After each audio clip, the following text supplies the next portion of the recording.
Edarkan di sini. Sebanyak 1.600 liter minuman keras jenis cap tikus disita oleh Satres Narkoba Polres Bone Bolango.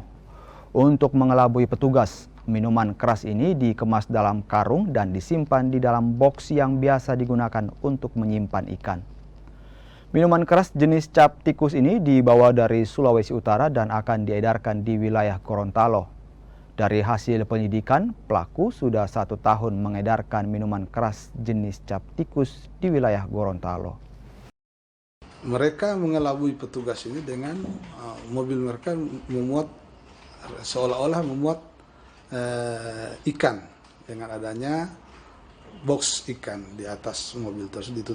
Minuman cap tikus itu ditutup dengan terpal dan di atasnya ada box ikan untuk mengelabui petugas.